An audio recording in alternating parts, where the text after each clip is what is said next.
me dirais, on a prophétisé sur moi. Mais oui, il y a des prophéties qui sont conditionnelles.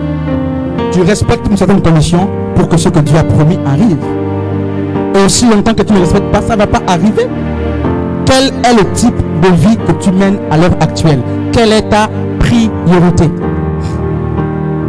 Est-ce que tu te rends compte, n'est-ce pas, on va finir, que, n'est-ce pas, tu n'es pas maître de ton souffle? Ecclésiaste l'a dit, Salomon l'a dit. L'homme n'est pas maître de son souffle pour pouvoir le retenir. Je crois que c'est Ecclésiaste 7 là-bas. Donc à tout moment, le souffle est comme un vêtement que Dieu t'a donné. Il peut te l'arracher s'il le désire. Aujourd'hui même, tu peux être prêt ou prête à partir. Il peut t'appeler. Tu peux dormir et ne plus jamais te relever.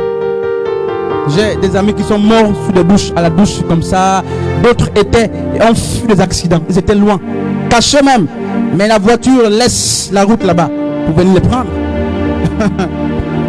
Frères et sœurs, les gens diront c'est la malchance. Non, Dieu t'a beaucoup averti. Séparons-nous de toutes, n'est-ce pas, toutes ces alliances qui sont capables de freiner notre destinée, de nous amener en enfer, la corruption de l'église. Ichabod, tu peux dès aujourd'hui même refuser ou changer ta manière de vivre. Il y a un chant qui dit tu peux naître de nouveau, tu peux tout recommencer. Tu peux tout recommencer. Mon souhait est que, n'est-ce pas, le Seigneur nous amène au changement véritable. Mon souhait est que Dieu, moi je ne suis pas établi. C'est 1 Corinthiens, 1 Timothée chapitre, n'est-ce pas, 5 à 3 à partir du verset 15 et 16 là-bas. La Bible dit toute écriture est utile pour enseigner, convaincre, n'est-ce pas, enseigner tout ça, corriger, ramener. Ce sont les écritures. Or l'écriture c'est la personne de Christ. C'est la parole qui convainc. Moi je ne fais que semer. Et comme vous, j'ai aussi mes propres combats. Est-ce que c'est encore possible de voir une jeune sœur qui craint Dieu, qui est capable de dire non, non, je ne veux pas aller là-bas, non, qui est capable d'être décisif avec ses parents dans la chair, ses parents dans la foi, ses frères dans la chair, ses frères dans la foi, prendre une position, même si ça te coûte cher. C'est ça le message. Comment vous voulez vous sanctifier si vous n'arrivez pas à vous séparer des gens? Il n'y a pas de sanctification sans séparation.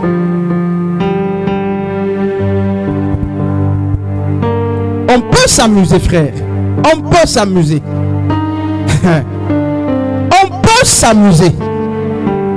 Mais n'oublions pas qu'il y a quelqu'un qui nous a façonnés et qui nous demandera les comptes. J'aimerais compris un instant, n'est-ce pas? Ce n'est pas un message de condamnation, malheureusement. C'est pour nous conscientiser sur, n'est-ce pas, les différentes alliances que nous tissons. Rappelez-vous que Jézabel, Élie avait tué plus de 400, plus de 850 prophètes, plus de 800 prophètes de Baal. Mais lorsque Élie a été positionné devant Jézabel, il a fui. C'était un esprit redoutable. Il allait se cacher, Élie. Le ministère de Jézabel, c'est le ministère qui amène les gens à éteindre les dons. C'est le ministère qui amène à l'extinction des dons. Jézabel, c'était la mauvaise compagnie pour Akab.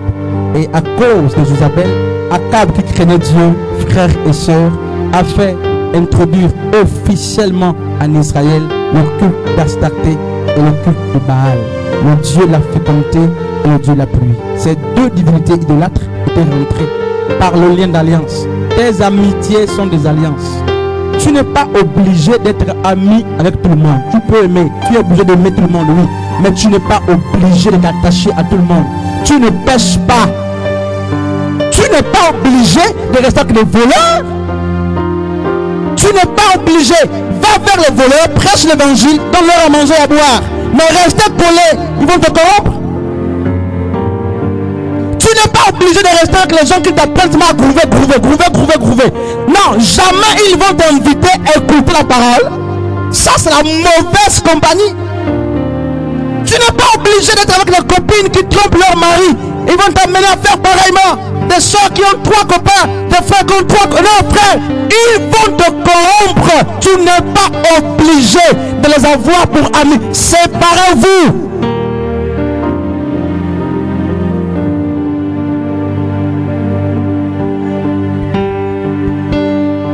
des choses qui ne vont jamais arriver si tu ne te sépares pas. Est-ce que tu sais que l'homme avec lequel tu es là, c'est le mari de l'autre? Et tu pries pour qu'il soit ton mari? Comment?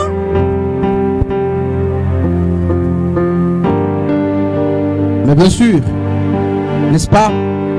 Tu es avec un ami, tu sais que c'est le mari de la condisciple, ou l'ami de la condisciple.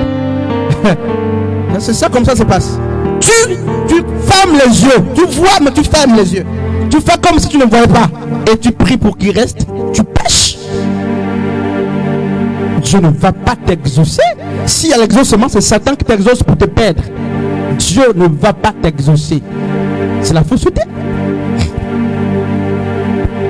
Quelqu'un me disait, mais pasteur Christ même, mais c'est un païen, je fais comment? Mais bien, pourquoi les chrétiennes qui connaissent les Écritures tombent facilement la fornication? Pourquoi?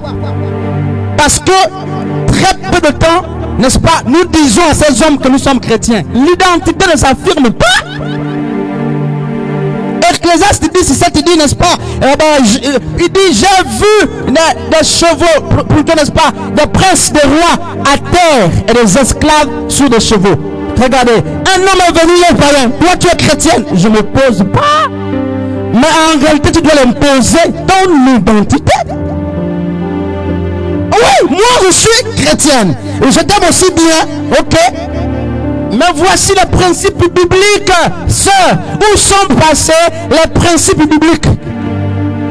La lumière est dominée par les ténèbres. Les principes bibliques, ils voudraient qu'on s'observe, qu'on reste comme ça. Même après les fiançailles, qu'on se marie et qu'on se touche. C'est ce que la Bible nous dit. Mais comment c'est arrivé si vite? Parce que le chrétien n'a plus son identité. Même si vous êtes chrétien, affirmez l'identité. Vous avez honte? Affirmez votre identité. Même si on se moque de vous, affirmez votre identité. Je suis chrétien, jeune femme, je ne veux pas de toi. C'est ça la Bible. Je suis chrétienne, j'ai un fiancé. Tout ça, mais ceux qui font ça là, qui acceptent encore, n'est-ce pas que les fiancés des autres écrivent ou que les autres hommes, vous péchez?